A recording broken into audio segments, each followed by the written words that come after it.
Welcome back to the Habit-Based Lifestyle Podcast. I'm your host, Jesse Ewell, and today we're going to be talking about the habit of being an entrepreneur. And I have a very special guest. His name is Mathew Januszek, and Mathew is a health, wellness, and fitness expert entrepreneur that turned his passion into a $33 million global business. One of the things Mathew co-founded his business, Escape Fitness, and he's taken this to a $33 million global business, and it's also been inside of big brands and is currently inside of big brands and independent fitness centers such as UFC, Equinox, One Rebel, Sanctuary Fitness, and more. Mathew also is the creator of the fitness business podcast, Escape Your Limits.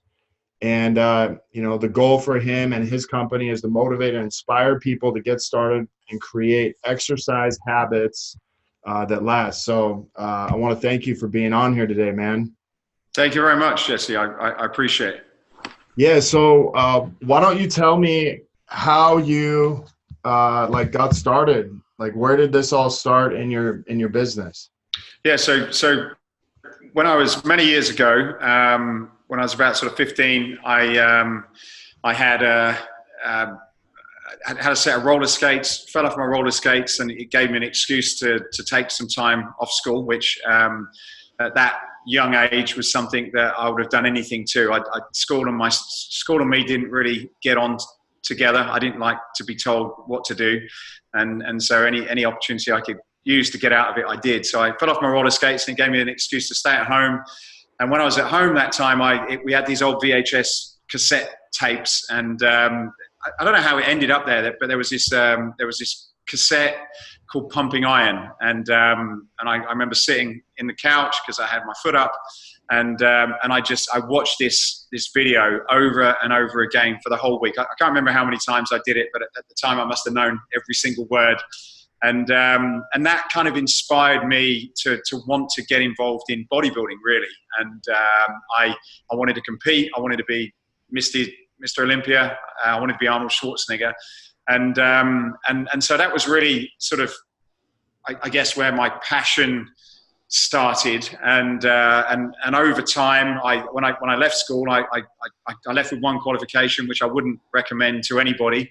But it was that was my journey, and I sort of the one exam I got was in something called woodwork and metalwork, which was a qualification at the time that they had, and so I used that as an opportunity to sort of build out my garage gym, and I made a set of really cool squat stands out of an old some wheel hubs and some desks that I cut up, and then an adjustable bench. So I think I sort of traced the original entrepreneurial sort of passion back to then, and managed to, I sort of left school, went into a job I didn't really enjoy. I went into the dental business, which is what my grandfather did. Okay. And learned a lot about business and people and sales and marketing and trying to build a business. So it was pretty good and interesting. But after about sort of 15 years, I managed to kind of work with my father and say, look, let's come up with a business that we're both interested in. And my father was an engineer, so he liked making things, and I was interested in fitness and sales. And so we kind of, put these ideas together and managed to start our current business. Okay. And so, so back then, I'm guessing you're a teenager. And did you actually ever do any bodybuilding shows or any of that? Or did you just enjoy working out and you're like, hey, I'm just going to work out? Yeah, absolutely. So I did compete as a junior. So I did a number of shows. So I learned about training and dieting and getting up on stage. And it was an interesting journey. Once I got to 21 in England, you move into a sort of the novice category, and the standards were very different. And I just came to realize I didn't have the genetics that I would need to really go on. But it was a great experience, and I learned a lot. One of the interesting lessons that I learned back in those days, which really serves me today in business, was that I was training for quite an important competition, and sort of a few months out, which was sort of an important stage, which I thought in my training, my training partner said, look, I can't train with you anymore.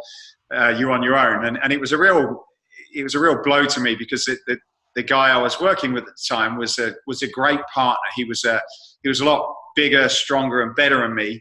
And he, our workouts used to be just totally insane. He would push me way beyond I ever thought I could go. And so we had this amazing dynamic, and that's really what brought the best out of me.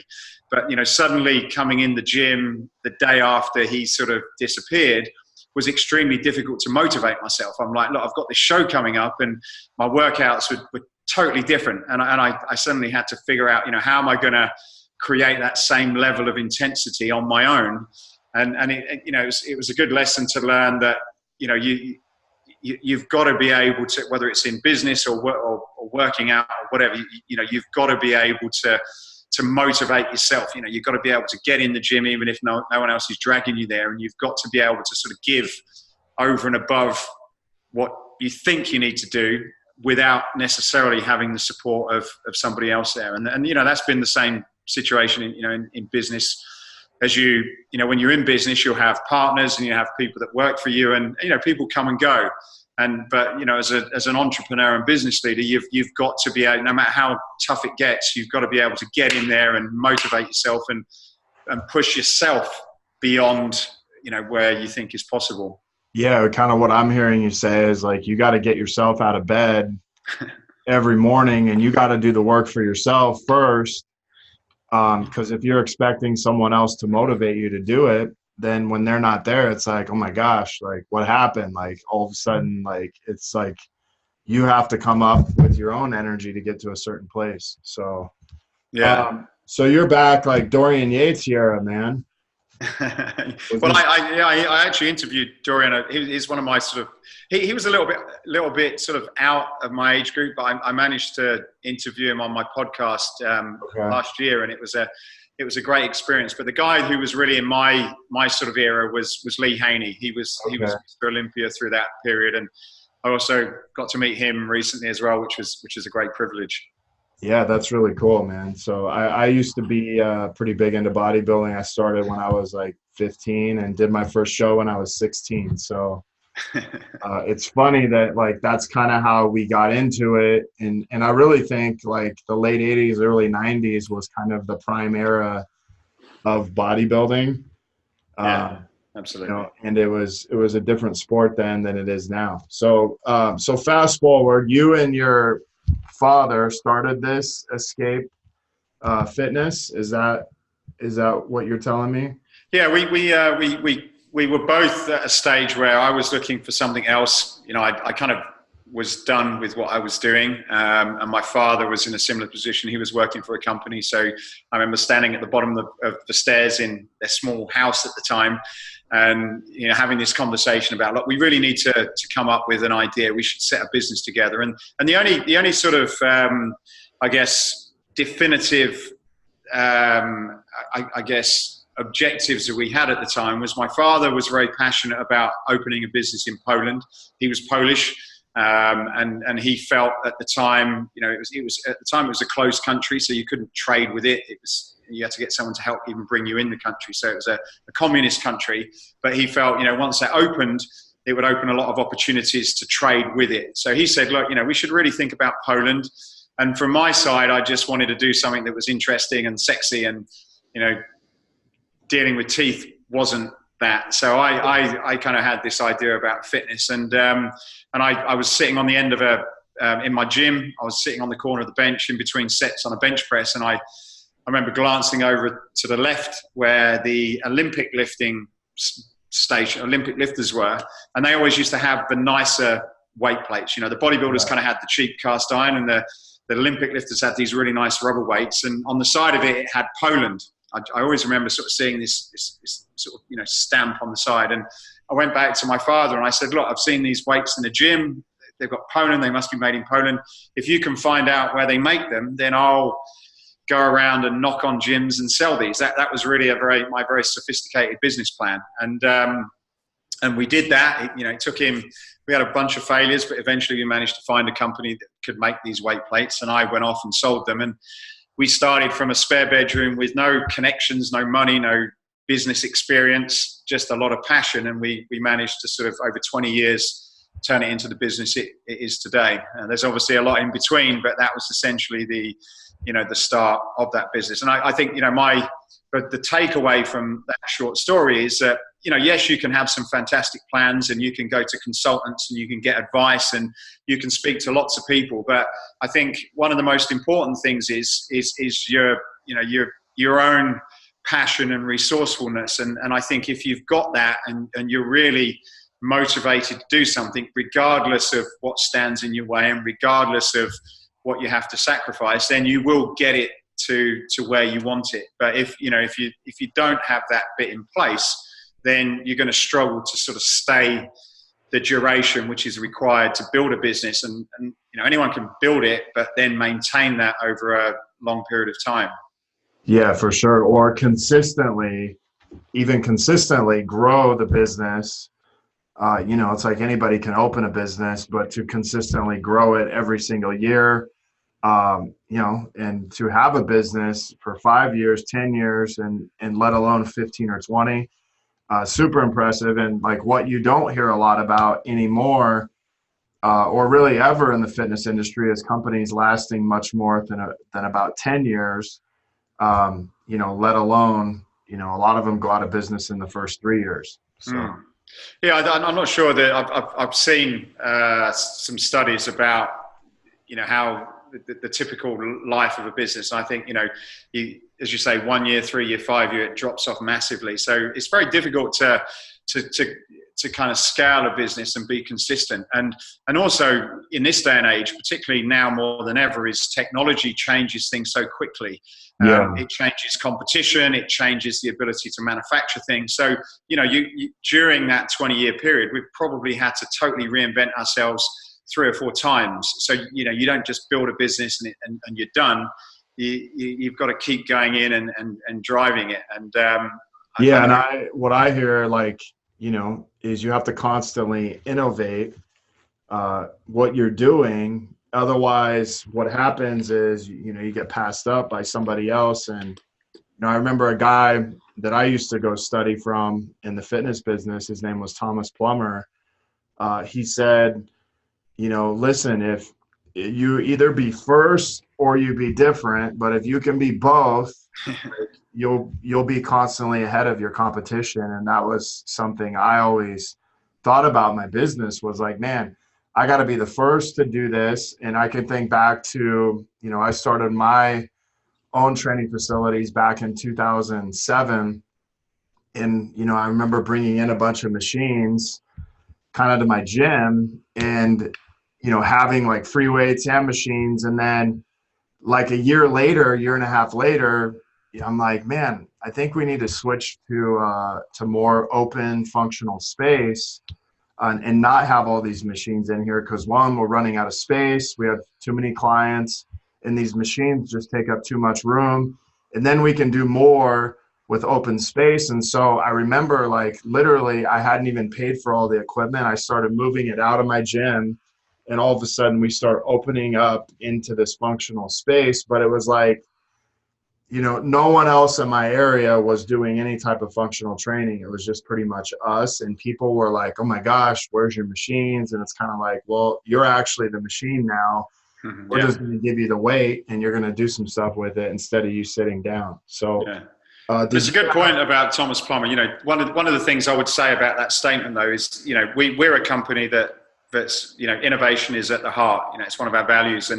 But the challenge with innovation is sometimes there's a fine balance there's a fine balance in between being so innovative, and we've done that before. And what happens is that you're really pushing the boundaries. You're going after the real few that are prepared to take those risks. And then what happens is, as you're figuring it out, because when you're innovating, you're never going to get it right first time. You've got to get the feedback from the market. So what happens is you put it out, you get the feedback, and as you're figuring things out, you could be a fast follower that kind of looks, watches this person create a market and spend all the money educating people and marketing. And then if you're smart, you can learn by their mistakes and you can come up pretty quickly with a better product and sort of overtake them. You can engineer it out and you can do it cheaper and better and effective. Now, that's not ever our strategy, but if you can kind of get that sweet spot somewhere in the middle where you're not too far ahead,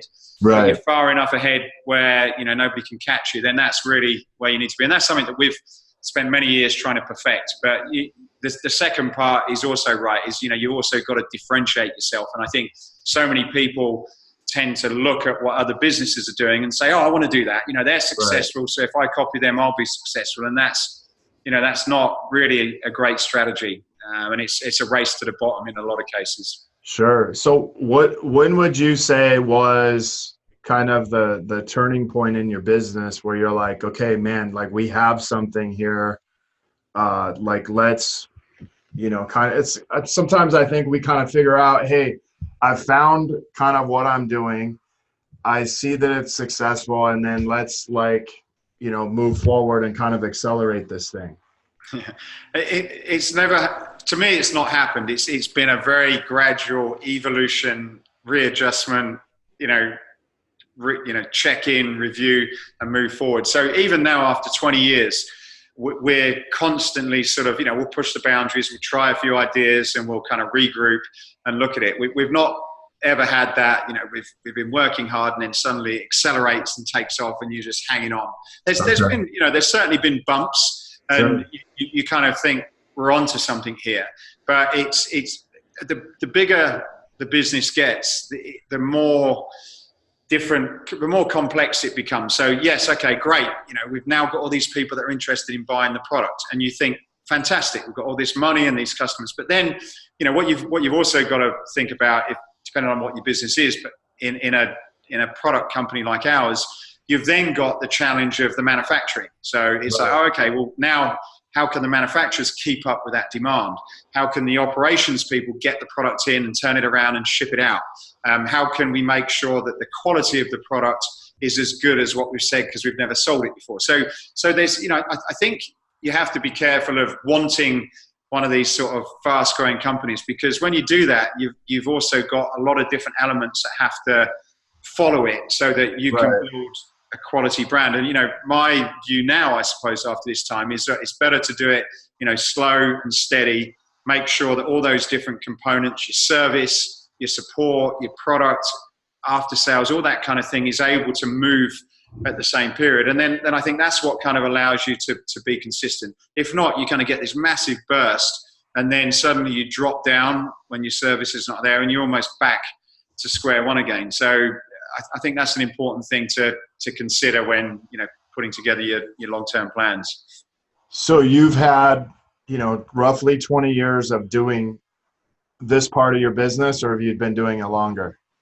Yeah, I think we're 21 years to be precise, and we've kind of generally stayed in the same kind of field, business to business, functional training, because before it was a thing. And that was always the way I used to train, and it's the way I believe is one of the best ways for people to train even now. So we've been fairly consistent, although we've innovated and changed that. I think that's the area that we're passionate about. That's the space that we really understand. So I think it's innovating within a category rather than sort of going off in a totally different direction, and staying outside of your, going outside of your core strengths. And that's one of the things that we see, in a lot of businesses that generally fail, is that they don't stay true to their core competencies. And then it's very easy for people to compete with them, because they're going outside of where their strengths are. So we work very hard to understand what our strengths are, and to make sure that the direction we go is playing to our strengths, what we call our DNA. Yeah. And I think people tend to look at their weakness and be like, oh, I got to bring this up, versus, hey, no, this is my strength. I'm going to heavily rely on this because this is, going to be more natural to what I'm doing. I'm going to meet a lot of resistance when we tend to work on our weakness. So tell me kind of like what you guys do. You're not necessarily a gym. you guys are more of a, kind of a program and like total package that goes inside of a gym. And, tell me kind of what you guys do. Like, do you provide service? Do you provide training? Like, what goes into this? Do you sell equipment to the companies the gyms you're in? Yeah, so we work in a number of different facilities, from big box fitness clubs to hotels to multi-family apartments to corporate fitness. So anywhere that delivers a fitness program, we work with those types of businesses. And primarily we manufacture all of the functional training stuff that goes in that area, which is, we really focus on differentiating what we do through design and quality. Then what we do is we work with a lot of sort of business owners and trainers to provide them with basic education on how to use that equipment. Because, you've been in the gym business for years, and, most people, if they see a kettlebell or a Bulgarian bag or something like that, they'll kind of figure out 2 or 3 exercises, but beyond that, they'll really struggle. So what we do is, whether it's face-to-face or in digital format, we provide people with training on how to get the most and to use that equipment. And then the third part of our business is, if it's a new facility, then we have a design division where we'll work with architects or owners, and we'll actually sort of design that space so it's engaging and exciting, rather than just a plain boring room with white walls that doesn't really inspire you. Fitness is something that we know we should do, and we understand how important it is, but in a lot of cases, we're not always motivated to do it. So anything we can do to kind of make that an experience which is fun and engaging and makes you want to come back is hopefully going to bring more people into that, into fitness. Yeah, and one of the things that I liked, and you kind of seen emerge in like early 2002, 2005 in the States, is people started creating these training facilities and actually competing with big box gyms and almost being more successful, at least where we were in the States, because they were providing that to clients instead of like, hey, just sign up here, go use the machines. And so, what you're saying is like, man, like we were giving people a different type of stimulation than they're used to. Because let's face it, people now more than ever, they go to work, they sit down, they stare at a screen all day, they drive in a car. And so it's like they forgot how to move. And so what I'm hearing you say is you're opening up these open functional spaces where people can kind of relearn how to move and integrate this back into their life, versus just sitting in a health club and, kind of doing the hamster on the wheel.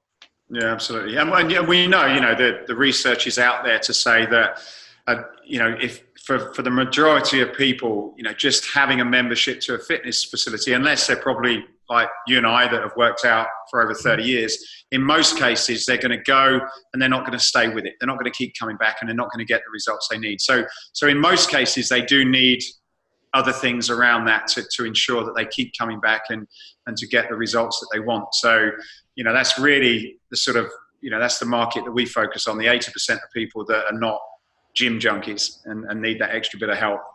Sure. So when someone works with you, is it kind of the whole package, or does it kind of depend? Like, what's the majority of your business? Is it the design? Is it the implementation? Is it the teaching? Like, what part of your business is the thing doing the most? Yeah, we kind of mix it up. So we have different clients and we have different specialists within our business. So, there's one division which is real, a consultation, where we can work with somebody from the early plans, and we can help design the facility and, fully kit it out to people that, probably like yourself, but wants to, they're running a business, they want to get fit, and they want a few cool workout tools which they can do on the go. They want some assistance with some good education. So we do everything sort of, those two ends of the spectrum. So you could just buy a few cool products from us, like our tires, for example, which are one of our really popular products, or we develop a great space. So, Sanctuary Fitness, you mentioned in the intro, we work with those guys on the whole area. And so that's a really cool boutique fitness center, which, okay. It's got everything you need in it, really.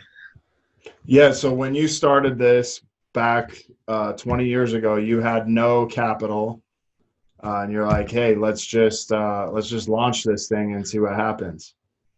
Pretty much. We had a real drive to make it happen. So I always say this: we didn't have any brand, and so we were going into a market where there was a lot of established brands already doing what we wanted to do. We had no money. I think we had a few £1,000s, and which wasn't a lot, you know. So we kind of managed to be creative in terms of buying the products and providing credit. So that was a juggling act my father was very good at. And we didn't really know anything about business or the industry really. And my father had a good experience, but I certainly didn't know anything. And so we used that, and it was the passion that got us through. And we opened a subsidiary in Poland within sort of the first 5 years. We opened which was a great learning experience. We opened one in Germany, which we've still got today, in outside Dortmund.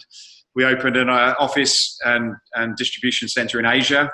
And then about 5 years ago, we opened up in Cincinnati in the United States, and launched a business and set up a distribution center and sales team in the US. And I think there's two ways you can go to a business. You know, you can go and raise a huge amount of money based on an idea and get a lot of people to invest in you and then deliver it afterwards. Or you can do it, I guess, the old-fashioned way, where you basically have to really build the business first and make money and then reinvest. And you know, my view is I think that's for where we've been, that's given us a lot better experience, because there's no room to make mistakes. You know, it's your own money.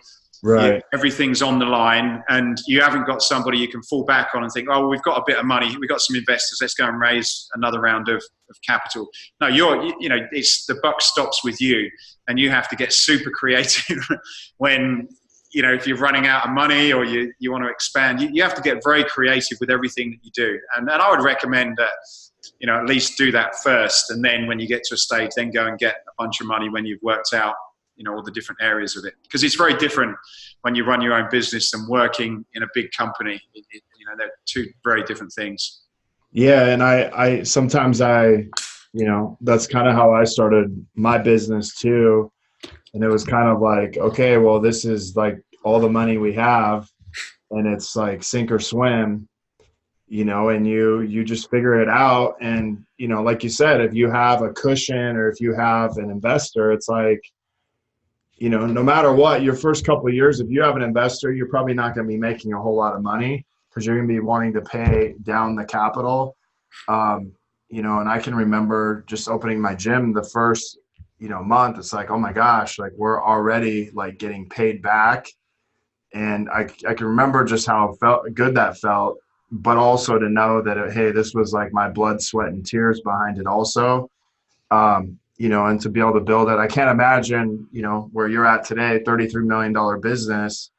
It's got to be a pretty cool feeling to really like step back and see that. And I also think entrepreneurs don't do that enough, you know, to where we really step back and it's like, man, where did I come from? You know, and it was just like you said, on the bench in the gym, just thinking of this idea, and then now look at you and what you're doing. So I think that's really cool. And it's nice, you know, when doing things like this is one of the few times that you actually think about that story. You very, very rarely do you kind of take a step back and think about where you've come and where you are, and as you say, appreciate those steps, because you're always, you know, another day, another dollar. You totally start afresh again. So it's very rare to step back and enjoy it. But as you say, I think it's very important to do that and appreciate that, particularly when you go through difficult periods, which everybody in business will go through, because you can sort of look back and say, well, look, I've done this before, and I've broke through these challenges before. So if I've done it before, I can do it again. And that's really what business is about. It's about sort of taking on bigger challenges and pushing yourself beyond what you've done before, and taking risks and overcoming them. And I think you have to just get comfortable with continuing to do that, because if you sort of say, well, look, I've arrived, it's all done now, I've learned it all, then, you know, the end is near, really. Do you have any advice on like do's and don'ts of how to take like a fitness product from kind of conception to the market? Is there any like thing you want to talk on about that? Yeah, I can certainly give my experience on it, and sort of really at the top of my head, I think the first thing, which we probably did in a little bit because I knew a lot about the gym business, but really make sure that the product that you've got, even though you're very, very passionate about it, and you may think it's a great idea, and you probably get on well with it, but try and get some time and try and understand the market, try and see whether that product fits some kind of need. And I know there's a lot of, I've heard this recently where they say, well, if Henry Ford asked people what they wanted, they would say a faster horse. And I kind of get that argument, and it makes sense. But when you're starting as a new business and you don't have a huge amount of money to do R&Ds, I think it's just worth trying to understand, is there a real market for this? Is there people that are prepared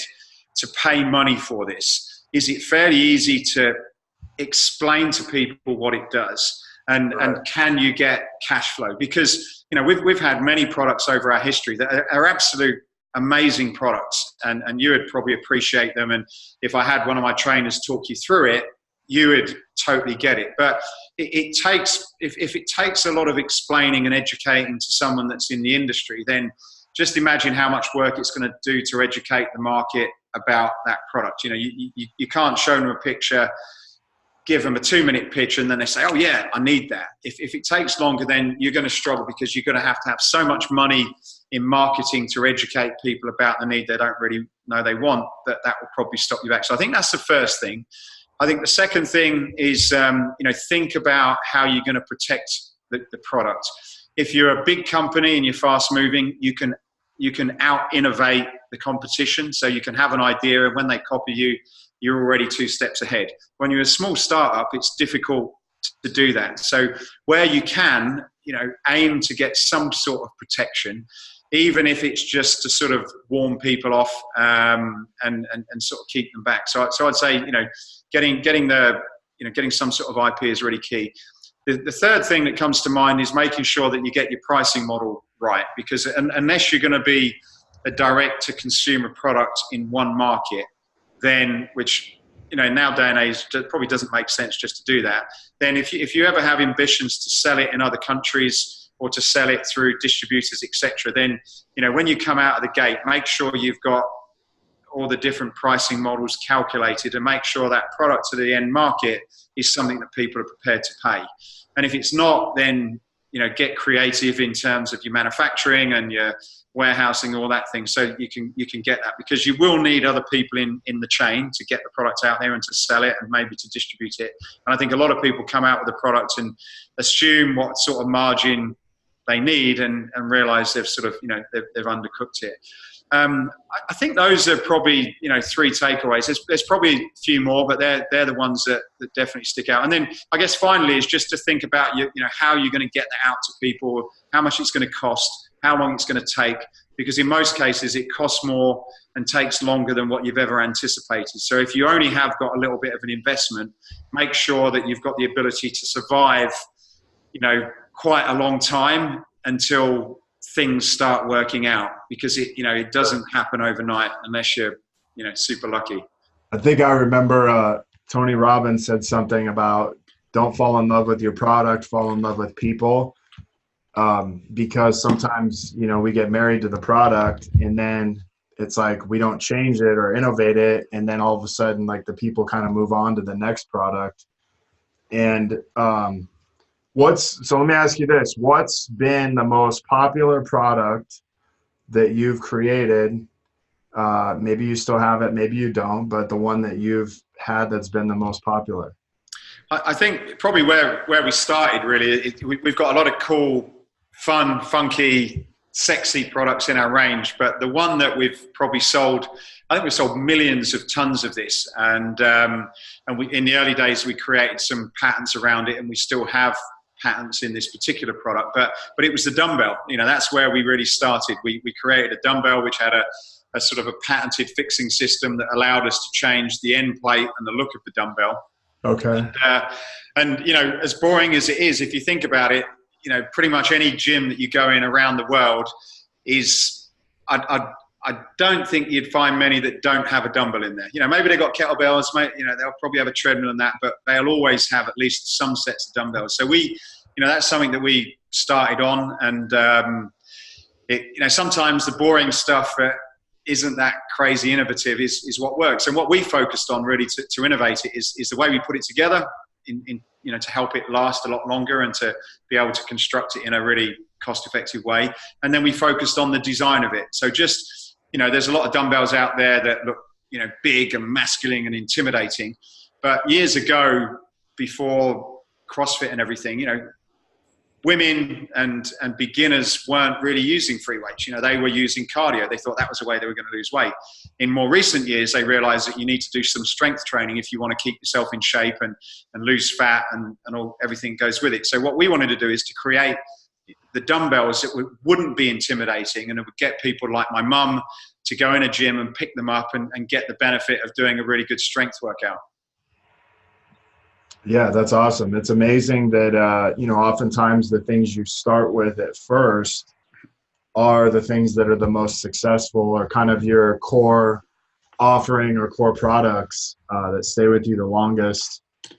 So that's really cool. What are some habits for like entrepreneurs? Like what's maybe some habits that you've done consistently since becoming an entrepreneur that maybe you can look back and say, well, hey, these are the things that I did consistently to make me this successful as a business owner?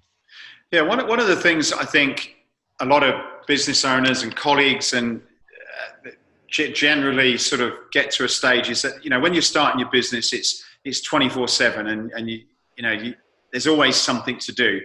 And so what happens as you start building it is you sacrifice sleep, you sacrifice your diet, you sacrifice exercise. And people think, well, that's okay because I'm building my business and it's positive. If you had to look at your decision making, you would probably put building your business right at the top, and then everything else. That's the hierarchy of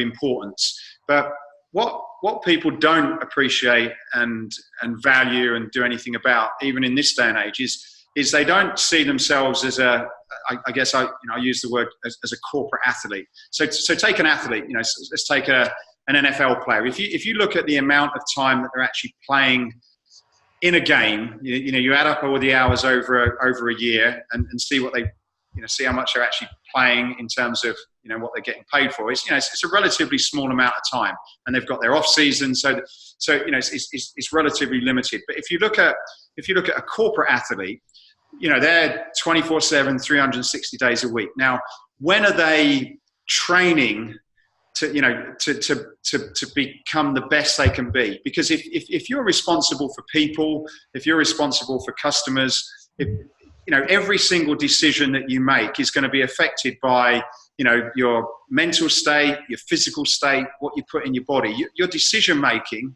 how you respond to a problem, how you respond to other people, is affected by those things. Whether you believe it or not, go out there and there's plenty of research to say, if you've had a bad meal and you feel crap, then you're not going to be in your best position to make really, really good decisions. And I think people feel as though they can sort of, sacrifice the workout because of their business, when in reality, it's the most important thing you can be doing as a growing business person, because you're going to have the energy that you need to get through it. You're going to be able to deal with problems that are going to come your way.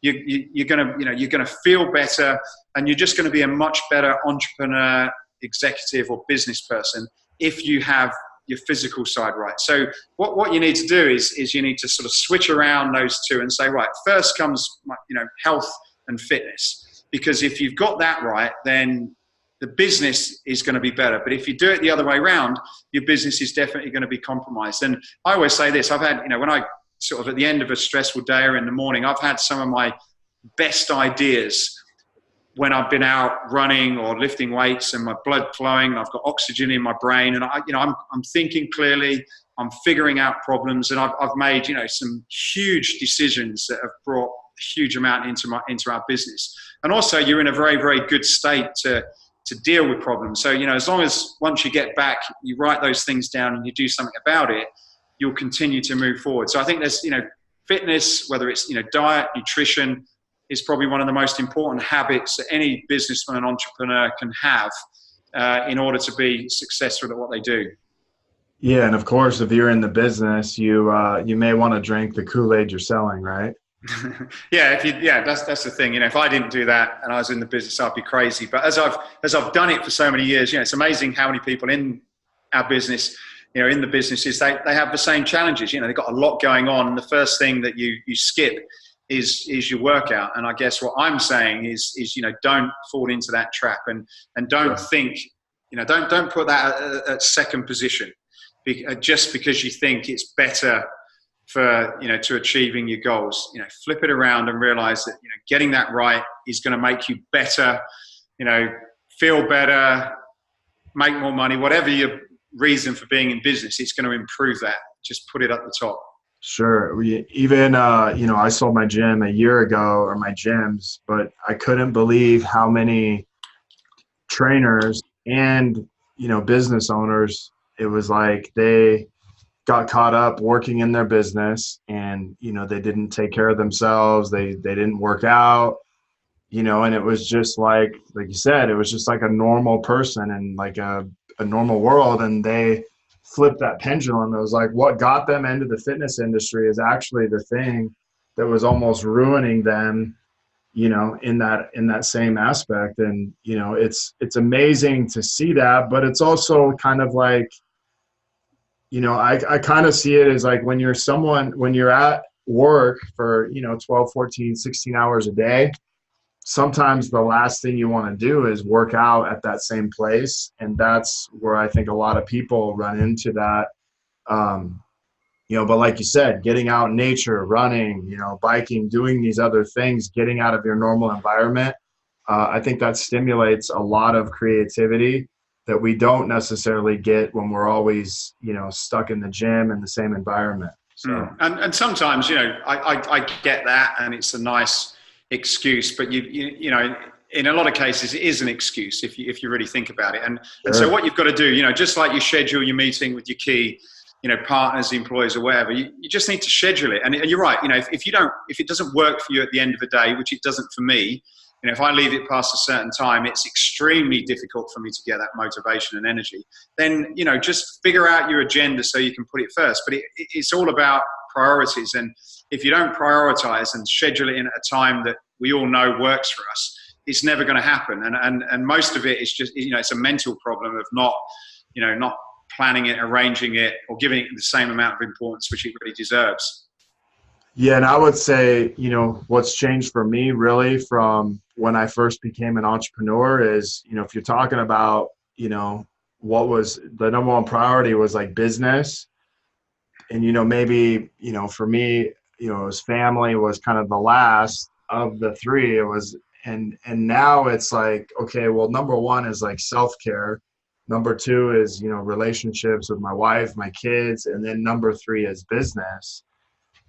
Because otherwise, I think you get out of alignment with what the overall goal is in life. And when business is the one that takes everything over, like you could literally stay in business for 20, 24 hours a day and forget about everything else. And then suddenly the problem is like, your own physical health.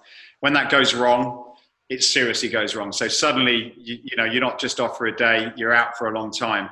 The same thing goes for, your marriage and your relationships. It's okay, you can push it for a while, but when that goes wrong, that will seriously, destroy your whole business and everything that goes with it if you don't put the time in. So a lot of times it's just false, having the wrong priorities. And I guess in a case of guys, we're like, yeah, let's go, let's hit it, let's build the business. But you forget, you don't always put things into perspective, and then it's not until it goes wrong that you think, shit, you might want to build yourself first, then build your relationships, then building your business will be much simpler. But no one ever tells us that when we first start. No, absolutely. And it takes a lot of mistakes. And even then you don't always do it. So number one habit for you as a successful entrepreneur is, to work out, obviously fuel yourself up. Um, what has been, maybe can you share one extreme low you've had in business and then one extreme high also? Yeah, good question. I think extreme lows, they come pretty regularly. There's always, I guess, whether if for me, it's, if a customer has a problem with a product, you, as an owner of a business, you take it personally. If you lose an account, if you had a big deal that doesn't line up, that affects you. And I think in my early days, I was constantly bouncing around. It was almost like every week I'd have an extreme low. And I think as I've got older and maybe wiser, is I've just, because I know this potentially could affect me all the time. I've just now tried to sort of change my, I guess, my perception of what lows mean.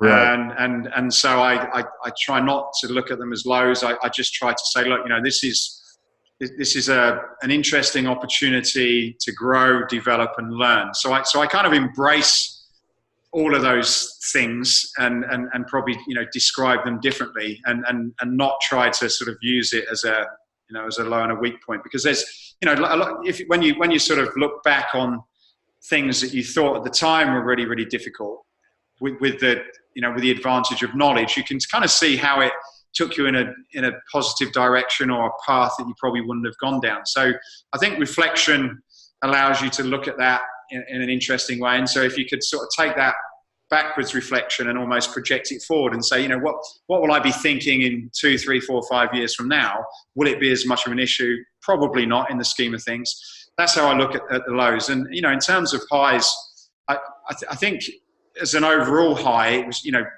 I was very, very fortunate to get, to get involved in the health and fitness industry and to be able to turn something that was my passion into a business, because it's, the friendships I've made, the relationships I've had. I met my wife through the industry. I wouldn't have my children if it wasn't for the industry. I wouldn't be living today in California if it wasn't for the fitness industry. So I think, being in this sort of health and fitness business, which is my passion, has really, been such an important part of my life. And what I try and do with our own podcast is to share those stories of other people that have been through it, to inspire people to what we call escape their limits on what they believe is impossible, and to really do something that you're passionate about, regardless of what everybody else is telling you, and is probably holding you back. Yeah, man, I can remember 20 years ago, just people being like, hey, what do you do for work? It's like, hey, I'm a personal trainer. And they're like, oh yeah, that's like a hobby, right? That's not really a job. And, I remember like, man, really? And then now it's like, there isn't really anybody that if they work out, most people have some type of personal trainer, whether it's like large group, small group, one-on-one, whatever it is. It's super prevalent now. And it's kind of cool to see how the industry's grown to where it's much more acceptable.